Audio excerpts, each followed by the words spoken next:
नमस्कार, स्पृहाच रेसिपीमध्ये आपलं स्वागत आहे. चला तर मग आता वाळवणाला सुरुवात झालेली आहे. तर सर्वांच्याच परिचयाच्या असलेल्या या आपण पळी पापड बनवणार आहोत. तर मी इथे अर्धा किलो बटाटे घेतलेले आहे आणि 2 वाटी हा साबुदाणा घेतलेला आहे. तर तो छान रात्रभर भिजू दिलेला आहे आणि दुसऱ्या दिवशी 2 तांबे मीन्स आपला 1 वाटीला 1 तांबा पाणी लागतं हे प्रमाण आहे. तर 2 वाटीला मी इथे 2 तांबा पाणी घालून त्यामध्ये मीठ घालून छान उकळी येऊन दिलेली आहे. तर या उकळीमध्ये हा भिजवलेला साबुदाणा छान सुट्टा करून घ्यायचा आहे आधी चमच्याच्या साहाय्याने आणि या उकळी आलेल्या पाण्यामध्ये छान मिक्स करून घ्यायचं आहे.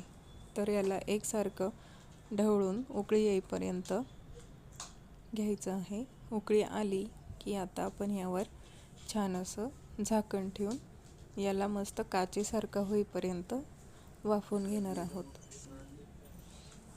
बघा इथे छान उकळी येत आहे. तर हा साबुदाणा झाकण ठेवण्याच्या आधीपर्यंत एकसारखं आपल्याला घालून ढवळत राहायचं आहे, जेणेकरून तो खाली लागणार नाही.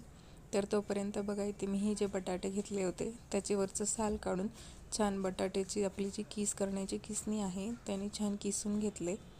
तर बघा इथे तुम्ही फरक बघू शकता. मी एकदा झाकण काढून बघितलं, साबुदाणा लागला की नाही, पाण्याचं प्रमाणही अधूनमधून चेक करावं लागतं. तर बघा इथे किसलेले बटाटे तर हे छान पाण्यात घालून मस्त त्याचं स्टार्च निघेपर्यंत धुवून घ्यायचे आहे. तर बघा इथे थोडा हळूहळू आपण साबुदाण्याचा कलर चेंज होताना बघत आहोत. तर बघा बऱ्यापैकी आपला साबुदाणा हा शिजत आलेला आहे. तर बघा आता तुम्ही बघू शकता इथे किती छान हा साबुदाणा आपला वाफवून तयार आहे. याला एकसारखं आपण ढवळत राहायचं आहे, जेणेकरून तो घट्ट होतो आणि खाली लागण्याची शक्यता असते. तर यामध्ये हा किसलेला बटाटा छान धुवून या मिश्रणामध्ये घालून घ्यायचं आहे आणि हे मिश्रण छान एकसारखं पुन्हा मिक्स करून हलवून घ्यायचं आहे. आपल्याला मिठाचं प्रमाण आपल्याला इथे मापातच ठेवायचं आहे.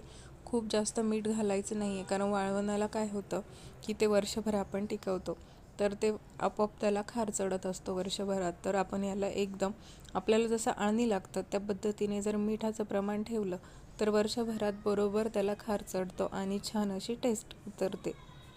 त्यामुळे मीठ हे एकदम मापातच टाकायचं आहे.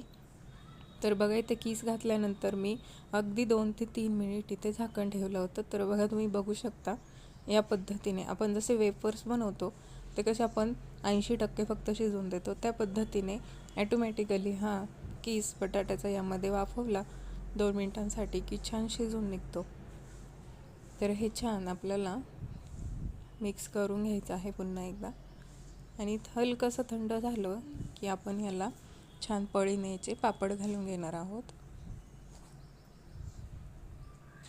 तर बघा इथे मी छान असा ट्रान्सपरंट पेपर असा कागद घेतलेला आहे प्लास्टिकचा. तर त्याला थोडंसं आधी असं पुसून छान आणि पाणी मारून घ्यायचं आहे. तर बघा इथे असं मिश्रण एकजीव करून पुन्हा छान असे पळी पापड आपल्याला घालून घ्यायचे आहे.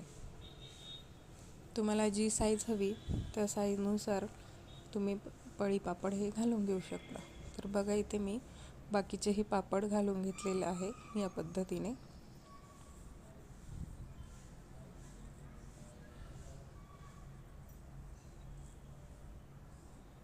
तर हे छान 2 ते 3 दिवस उन्हामध्ये कडक वाळू द्यायचे आहे. तर बघा अशा पद्धतीने हे पापड वाळून झालेले आहे. तर आता मी तुम्हाला इथे हे तळून दाखवते.